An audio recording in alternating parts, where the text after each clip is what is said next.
ایک خاص بات زندگی بھر یہ یاد رکھیے گا تو انشاءاللہ العظیم اس کا نتیجہ آپ خود دیکھیں گے کہ اللہ اس کا صلہ کیا عطا فرماتا ہے۔ بتائیے، آپ قربانی کا جانور جب خریدنے جاتے ہیں، آپ بھی قربانی کرتے ہیں، ہم بھی قربانی کرتے ہیں، قربانی کسے کہتے ہیں اس کو سمجھو اور قربانی کے مقصد کو سمجھو۔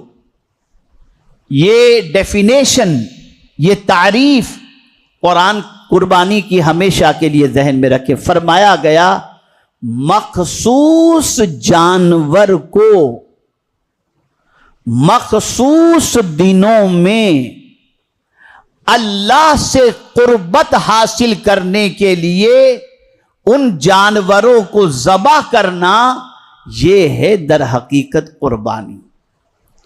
مخصوص جانور کو مخصوص دنوں کے اندر اللہ سے قریب ہونے کی نیت سے، یہ نیت ہونی چاہیے۔ صدر الشریعہ علیہ رحمت والرضوان بہار شریعت کے اندر یہ بیان فرمایا کہ قربانی کا مقصد یہ ہونا چاہیے کہ اس قربانی کے ذریعے میں اللہ کا تقرب حاصل کروں، اللہ کا قرب حاصل کروں۔ لیکن آج ہماری ہر چیز کے اندر نیتوں میں کھوٹ ہے۔ ہماری نیتیں گوشت کھانے کے علاوہ اور کیا رہ گئیں؟ حالانکہ یہ قربانی کتنی عظیم چیز ہے کہ رسول گرامی وقار صلی اللہ علیہ وسلم ارشاد فرماتے ہیں، قربانی کے جانور کے خون کے قطرے کے زمین پر گرنے سے پہلے اللہ تعالیٰ قربانی کرنے والے کی مغفرت فرما دیتا ہے۔ لیکن نیت تقرب کی ہو تب نا، نیت اللہ سے قریب ہونے کی ہو تب۔ آپ کیا سمجھتے ہیں یہ قربانی کوئی معمولی عمل ہے؟ یہ جانور کو اللہ کی راہ کے اندر ذبح کرنا یہ کوئی ہلکا پھلکا عمل ہے؟ یہ بہت بڑا عمل ہے۔ اسی لیے اللہ عز و جل نے اپنے محبوب ارواحنا فداہ صلی اللہ علیہ وسلم سے فرمایا، قل، آپ کہہ دیں، ان صلاتی و نسکی و محیای و مماتی للہ رب العالمین، کہ بے شک میری نماز، میری قربانی، میرا جینا، میرا مرنا، یہ سب کچھ اللہ رب العالمین کے لیے۔ آپ ذرا سوچیں، ایک خاص بات میں قربانی کی آپ کو سمجھاؤں،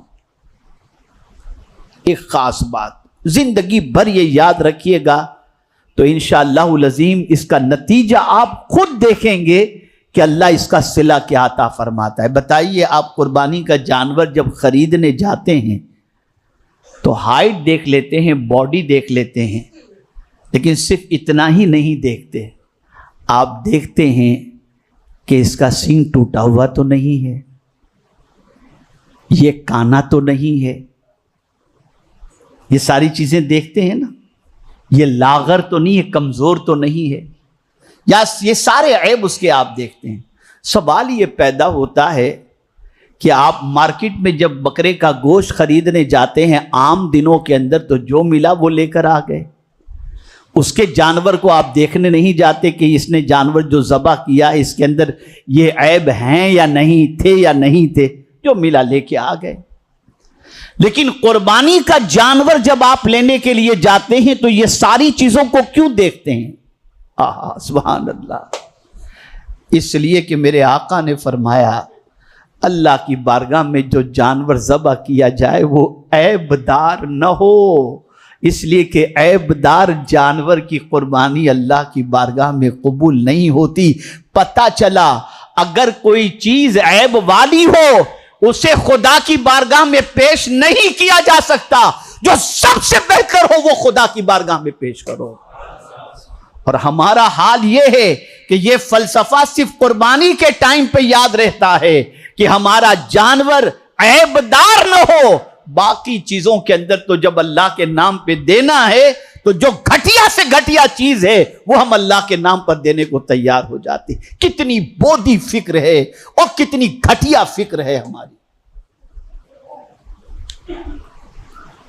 اور پھر رسول گرامی وقار صلی اللہ تعالی علیہ وسلم نے ارشاد فرمایا، انسان اپنا روپیہ خرچ کرتا ہے، بہت ساری چیزوں میں خرچ کرتا ہے، بہت سارے کاموں میں خرچ کرتا ہے، بہت سارے معاملات میں خرچ کرتا ہے، لیکن میرے آقا صلی اللہ علیہ وسلم ارشاد فرماتے ہیں قربانی کے لیے خریدے ہوئے جانور کے پیچھے جو رقم خرچ ہوتی ہے اللہ کو اس رقم سے زیادہ پیاری کوئی دوسری رقم نہیں۔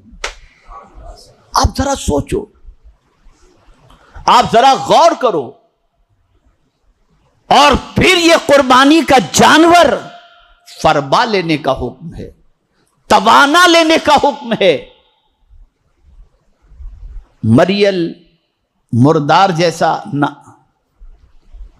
ہاں آپ کی بساط ایسی ہے کہ آپ 50,000 کا بکرا خرید سکتے ہیں، 50,000 والا خریدیں، آپ 30,000 والا خرید سکتے ہیں، 30,000 والا خریدیں، آپ 25,000 والے کی استطاعت رکھتے ہیں، 25,000 والا خریدیں، آپ اس کی بھی استطاعت نہیں رکھتے تو جانوروں کی قربانی جو ہوتی ہے اس میں حصہ لینا چاہتے ہیں، اس میں حصہ لے کر آپ اس میں شامل ہو جائیں۔ لیکن حضور صلی اللہ علیہ وسلم نے ارشاد فرمایا جو قربانی کی طاقت رکھتا ہے اور استطاعت رکھتا ہے اور اس کے باوجود قربانی نہیں کرتا، حضور فرماتے وہ ہماری عیدگاہ کی طرف نہ